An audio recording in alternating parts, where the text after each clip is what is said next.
I know he appreciates craftsmanship in every pour. Once in Vegas, he gave me the full spiel on why he drinks vodka. Oh, okay. So ever since then, I've always... Didn't realize you guys had a moment in Vegas. Laurence Gilman, former Canucks AGM, former NHL executive. Lawrence gave me the hint that it's low calorie, but high taste.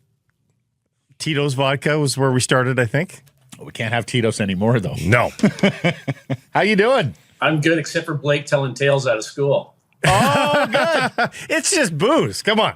Sakaris and His mother might. That's amazing. That's impressive. Yeah. His mother might be watching in Winnipeg. Oh, yeah, I didn't Call know. him up. Lawrence, how much vodka are you drinking? My brothers are watching for sure, and they know. Oh, okay. First of all, welcome back. And I know you were away there for a couple of weeks, so great to have you back. Deadline, Lawrence. So, big picture, what did you make of what the Canucks did or didn't do? Well, it's interesting. I as you alluded to, I wrote out the deadline on the shores of Punta Mita, Mexico, but I was in tune with what was going on. I know a lot was made about the relative inactivity of the Canucks over the actual deadline, but people need to keep in mind that they made a pretty significant deal or a series of deals within the month before the deadline. So, it was probably somewhat disappointing to the rank and file that there wasn't a bigger ad, as some other teams made big splashes on deadline day. I know it was the media across North America was very happy with how things went down. I obviously let's hit the elephant in the room. I witnessed what was said and written about Brock Besser. I didn't like the way Patrick Allvin characterized or devalued his player at his post-deadline press conference. That's something that clearly I think is going to, if it hasn't already, and I think it has already impacted the player's performance. I don't think it's going to mean spit in terms of the guy's market value if and when he gets to the market on July 1st. But it was certainly something that, judging by what I've seen in the games that the Canucks have played coming out of the deadline, something that I believe has affected this player and quite possibly has affected other players on his team. And affects negotiations too, right? It can't help but not do that. It's going to affect any remaining negotiations between the player and the team. Well, like if what I hear and read is correct, there's a discord between the disconnect, if you will, between what the player thinks he's worth and what the club believes that he's worth. And it really comes down to term.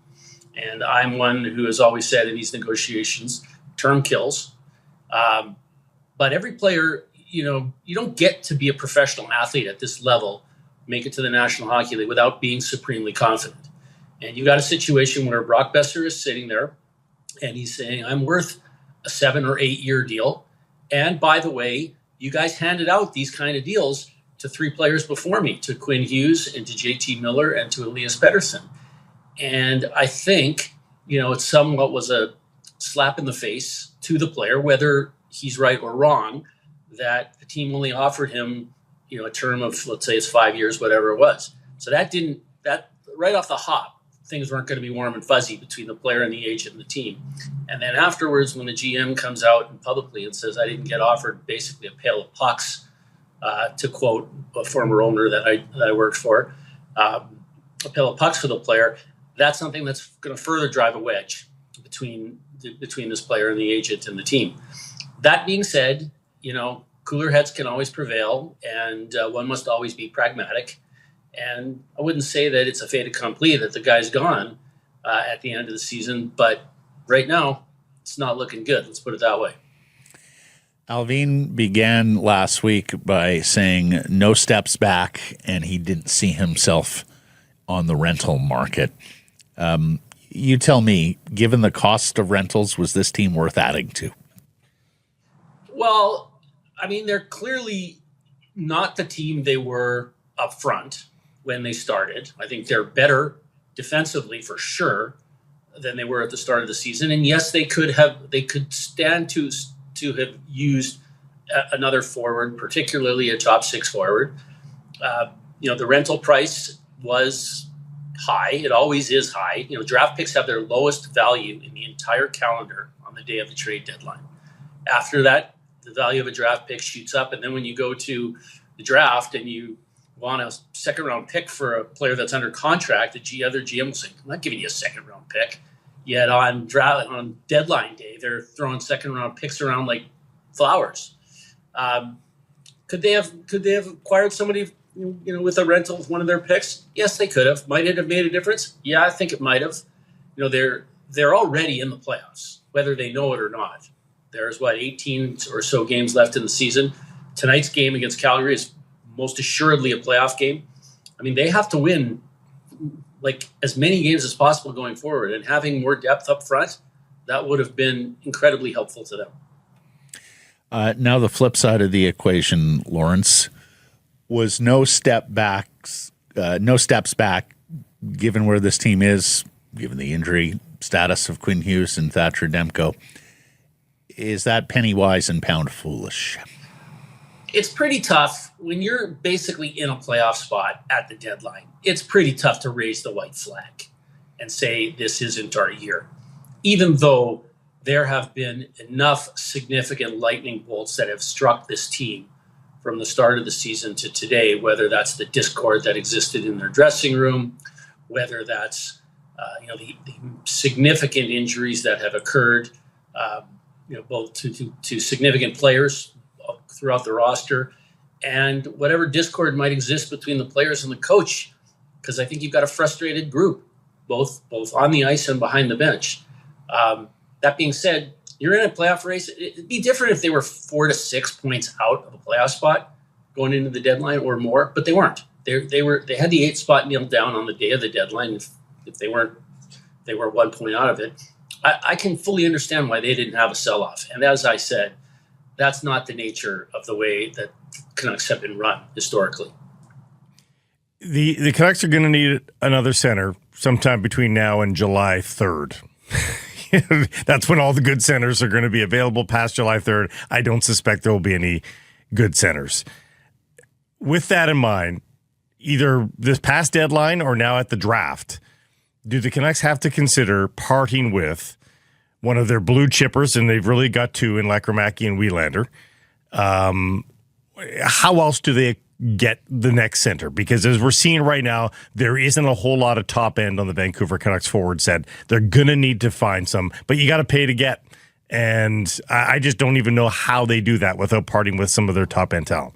Well, they're going to have to. I mean, if that's what their goal is, you're not getting, if you identify that you need a second center, let's say, let's say the Elias Pettersson issue gets resolved and they need to replace what JT Miller brought.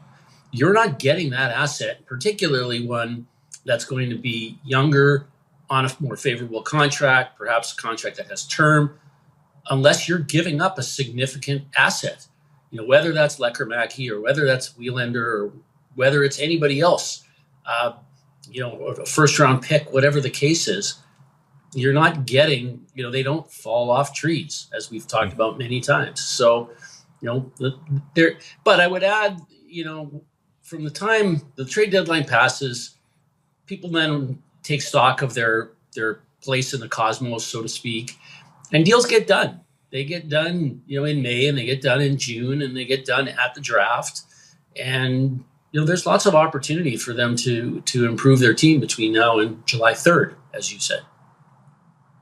The Wielander question. Do you have strong opinions on giving the college guy the burning year? Is it just a given in today's world now that you burn that year for the college player? Unfortunately, you don't have a choice. And I think it's a terrible thing for the player. I think it's detrimental on a number of fronts, and I've seen it. First of all, what you're doing, the statement for the player and the agent. Like the problem is if an agent, let me back up again. You put a player in the league who doesn't deserve to be there. And, oftentimes they don't even play. I think Wielander will actually play, but they get to the NHL without the merit of actually earning the spot. They get it because of the contractual situation. That then, gets into the head of the player, or the player begins to think that he's a bona fide NHL player when he's not. And then when you go to send the guy to the minors, which is probably in his best interest at the beginning of next year, he thinks that you've screwed him over. And it's never a good thing for the player. But at the end of the day, that's the way this business is. And if you're an agent representing one of these players, if you're not, let's say you agree with the general manager, yeah, we're not going to burn the year. We're going to put him in, let him start in Abbotsford. That guy could get fired within the next 16 months or whatever the case is. So it's just the nature of the business. It's not something that anybody on the NHL team side likes. And at the end of the day, I don't really think it benefits the player at all, other than the fact that they get, a full year's worth of salary for playing a month in the NHL. Yeah, and they get to their free agency a little bit quicker, obviously. Yeah, but you know what? That may not help them at the end of the day because their body of work might not be established. So it cuts both ways. Yep. But, as I said, that's the nature of the business. Hey, Laurence, what's your sense on Tocchet's future here? Talked about frustration behind the bench, frustration on the ice. Boy, it seems like there's a lot of this common messages night after night about players not responding to this, players not doing this. What's your sense of Tocchet's future here? My sense of Rick Tocchet's future is that it will be decided by him. Rick Tocchet's a good coach. And I think personally, as viewing from afar, I hold the players accountable for what hasn't occurred in terms of productivity on the ice. And, there's an old expression, you can't make chicken salad out of chicken manure. And not to say that their lineup is that bad, but you lose a player like JT Miller, you replace him with a guy who's closer to a third-line center than a second-line center. You have all this discord and stuff that we've read about in the dressing room. All that stuff impacts the players. It's got to be deeply frustrating. I think if Rick Tocchet were on the market, if he decided to walk away, he would, he could go back to television easily, but he could also be back behind the bench of another team very easily. Rick Tocchet's a very, very good coach. He's very well respected. And I look at, the one thing I look at in his eyes when I see him behind the bench, I see a guy who's getting fed up.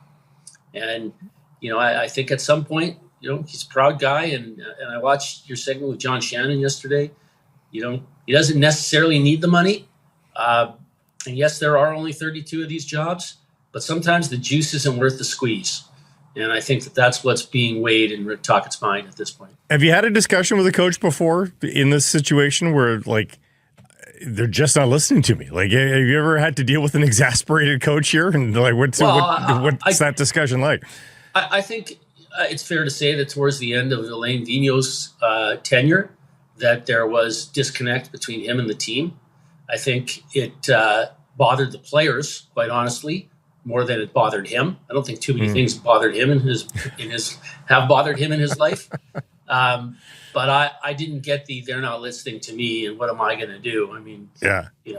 I've had my share of, I've told many coaches who have complained about their players and their roster. I've said this to a number of them. If we give you a roster of 23 players and you love every single one of them, you'll be the first coach in the history of the National Hockey League to feel that way. Probably true. Alain was so unbothered. Blake and I were there in that hotel in San Jose after the loss to the Sharks, where the Cab Sav Summit was on there. He knew. And Lauren, with a bunch. He knew it. It's almost like a weight was lifted off his shoulders, I felt that night for AV. We all knew. It was tough. Yeah. And I say it again, again, we're talking about someone who I have the most respect for, is the best coach that I have ever worked with in my career. But every coach has a shelf life. That's right. I don't care how good the coach is. There comes a point where you need to make a change because a change needs to be made. And in many cases, that has nothing to do with the acumen of the individual. It's just, sometimes there needs to be a different culture. So let me. There's a good comparison here because Alain Vigneault was always told, or was always assumed to be a defensive coach. Yes, this is the question I was going to. And so, as the early years of the Canucks rolled by, he tried to downplay that, say, "I'm not, but I need the right players." And then, of course, the players arrived, and the Sedins blossomed, and he was an offensive coach all of a sudden, leading the league. Do you think Rick Tocchet would say amongst the same sort of things that I just need the horses? I'm not a defensive coach, but I don't have the horses to play offensively right now. I think that's 100% correct. And Alain Vigneault is a perfect example of that because in his time before when the West Coast Express was winding down and the team didn't have the depth that it had up front, you had to grind. When you're coaching a team like that, you have to grind it out. You're not getting into a run and gun shooting match with somebody because you'll lose 9 games out of 10. And it's like the Phoenix Coyotes under Dave Tippett when I was with Phoenix, like when I was with Vancouver rather, we used to joke that their mentality was they're starting each game with 1 point. Like, we got 1 point. We just need to not give away that second point. And as such, they would play a defensive game and try and get it to overtime and then, see what happens at that point. But yes, I believe that, to quote the late, great Tommy McVie, you got to dance with the one you brung. And when your team isn't, an upper echelon, high-powered offensive unit, you need to play a strong, smart defensive game. There was a reason Ray Cronin the Barbarian was the thing. Yeah, well, right? But the 06-07 season, AV wins Jack Adams with a team that wins its division because it locks it down, and Louis is there to save the day when it wasn't the case. But let's fast forward 2 years, Laurence, and the famous Gatineau summit where Gillis goes to Alain and, not knowing him as an inherited coach, and basically says, can you change the way we coach things? I think we have to be a little bit more offensive. Granted, it rests on personnel and finding better offensive personnel, and in that top 2 center that Blake was talking about. But do you have to look to Tocchet going forward now and say, okay, we play such low event hockey, such non-threatening hockey that if we bring you better personnel, we have to change the way that we're going about things for more rush chances and more slot chances. And granted, some of these things Tocchet has already acknowledged need to be a part of the equation going forward. Well, I would suggest that having Quinn Hughes back in the lineup will go a long way in terms of generating offense, particularly off the rush. Fair enough, but this predates Hughes. Like, he was talking about this last summer, that they got to do more on the rush, and sure enough, they're even worse on the rush this year. Right. Well, I think, again, you coach based on the composition of your lineup, and, you've got some really good grinding forwards, the Puce Suitors and the Kiefer Sherwoods and the like, and even Connor Garland. I mean, when you have dog on a bone players, you need to coach like a dog on a bone, or coach the team to play like a dog on a bone. Yes, as the roster improves, you can then open things up. And by the way, Matt, there was more at that summit than just coaching the team offensively. There were a few other issues that had to be dealt with. Well, pray tell. Well, I just think I think Mike did not coming. Mike, you have to keep in mind, Mike represented the captain of the team before he took the job, and he was an agent, living in Vancouver. And I don't think he liked the way Alain talked about his players in the media. And I think that was something that needed to change going forward, because Mike felt you're not going to get the best out of your players if they don't think you have their back. And I will have, and I think what was also said was, I will have your back, but I need that from you. I need you to change in that regard. The Kessler comments predated that, or postdated that? But that was postdated. We have talked about the Kessler comments many, many times. Yeah. He was asked day in, day out about Kessler shooting the puck every time he got over the blue line that 1 year off the 41-goal season. And like on day 23, he said, I think Ryan could better use his wingers, which was wholeheartedly true and would have landed most professionally with just about every other personality in that room other than number 17. Yeah. I never knew that. I will say this. I think Alain walked a very good line then about being honest with Canucks fans and media about his assessment of players from that point forward without getting on the wrong side of them, or at least so it seemed. I think he was honest in his assessment with players in his office as well. Yeah. And, he held players accountable. And I have no doubt that, that comment made to Ryan Kessler came from Alain's heart and was right. And ironically, it's interesting. John Tortorella wasn't the biggest analytics guy when we had him. And shocking. We showed him a heat map from Kessler's 41-goal season, and showed where Ryan Kessler's goals the majority were scored. And no surprise, they were all scored. The majority were scored within 10 feet of the net. even less, 5 feet of the net. And when we showed that to Torts, his eyes lit up like a Christmas tree. And he said, "Can I have this?" And he took the paper and he got up from his desk and ran into the dressing room to show it to Kessler because, at that time, Ryan was getting over the blue line and blasting a slap shot. And, the analytics show that, a slap shot from the blue line has something like a 0.2% chance of going in the net, absent traffic or, Yeah. No, it was extraordinary how much he scored with that wrist shot from the top of the slot in the 41 goal. See, I can understand why he fell in love with it to some degree, and I also can understand why he needed to be weaned off it. That's great intel, LG. Appreciate that. Do you have anything else? No. Okay. We'll let him get back to his post-holiday. Yeah, send me a bottle of gin. I'd like to see what That's Yes, right. we'll We'll do that. send you a We'll do bottle that. of All-inclusive. Resurrection Spirits. Yes. Thanks for this, Laurence. We'll catch up next week. Okay, guys, have a good week. Thank you.